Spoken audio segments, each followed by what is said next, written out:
राजस्थान में 7 सीटों पर उपचुनाव को लेकर बीजेपी ने कमर कस ली है। लगातार बैठकों का दौर बीजेपी कर रही है। बीजेपी अध्यक्ष मदन राठौड़ का कहना है कि वो इस बार अच्छा प्रदर्शन करने जा रहे हैं। तो सह प्रभारी विजया राहटकर ने कहा कि वो उपचुनाव की फुल तैयारी कर चुकी हैं। देखिए ये खास रिपोर्ट। में जंगे उपचुनाव में 7 सीटों का फॉर्मूला। उपचुनाव के लिए बीजेपी ने की तैयारी। 7 सीटों पर बीजेपी का लगातार मंथन। राजस्थान में 7 सीटों पर उपचुनाव है। ऐसे में बीजेपी जमीनी स्तर पर चुनावी तैयारियों में जुट चुकी है।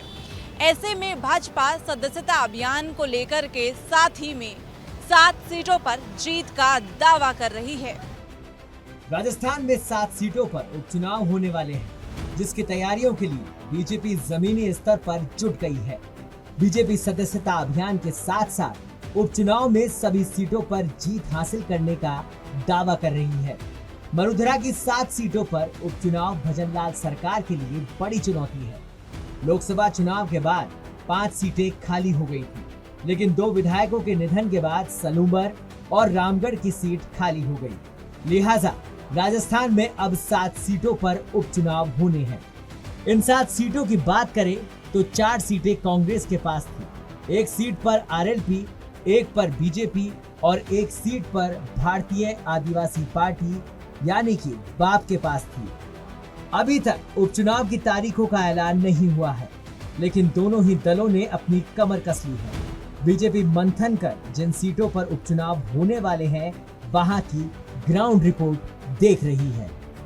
उपचुनावों को लेकर बीजेपी कांग्रेस की सीटों में सेंध लगाने में कोई कसर नहीं छोड़ना चाहती। पार्टी संगठन स्तर पर जोर शोर से तैयारियां कर रही है। इसके लिए इस बार खास रणनीति तैयार की जा रही है।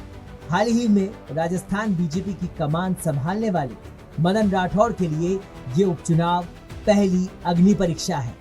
तो सह प्रभारी विजया राहटकर का कहना है कि इस उपचुनाव में वो बेहतर परफॉर्मेंस करेंगे। जो भ्रम पैदा किए थे हमारे विपक्षियों ने, अब वो भ्रम चलने वाला नहीं है। जनता भी समझ चुकी है कि डबल इंजन की सरकार बन गई और जो जनहित के काम पार्टी ने करने के, हमारी सरकार ने करने के लिए तय किया है, वो काम सरकार कर रही है। अच्छे तरीके से तैयारियां चल रही है। अब देखिए कि जब अच्छे तरीके से नियोजनबद्ध तरीके से आप काम करते हैं तो अपने आप में आपको जीत कर आने का अधिक ज़्यादा मौका मिलता है। वैसे भी इसमें से 6 सीटें ये कांग्रेस के पास की है। बीजेपी से एक छोड़ते हुए और तो कोई सीटें नहीं है, पर हम उसको इस तरीके से नहीं देखते हैं। हम तो ये समझ रहे हैं कि सीटें जीतने का एक अच्छा अवसर हमें ये चुनाव के माध्यम से मिल गया है। हम अच्छा प्रयास करेंगे, जमीनी स्तर पे उतर गए हैं, ऐसे ही प्रयास को जारी रखेंगे और मुझे विश्वास है कि हम जीत कर आएंगे। कांग्रेस के खाते वाली सभी सीटों पर बीजेपी अपनी कोशिश तो कर रही है, लेकिन ये इतना भी आसान नहीं है, क्योंकि वो कांग्रेस की परंपरागत सीटें हैं।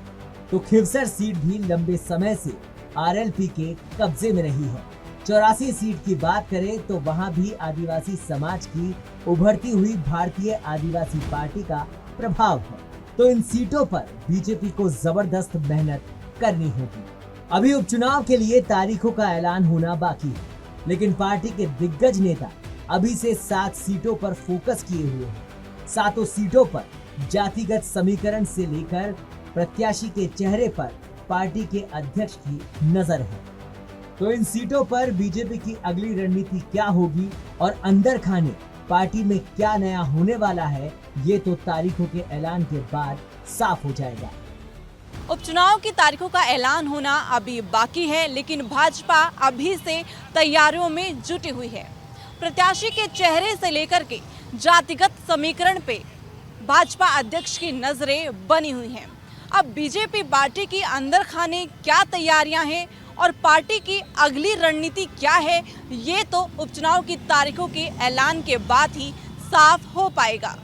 कैमरामैन हेमंत के साथ मैं नेहा जोशी, सच बेधड़क।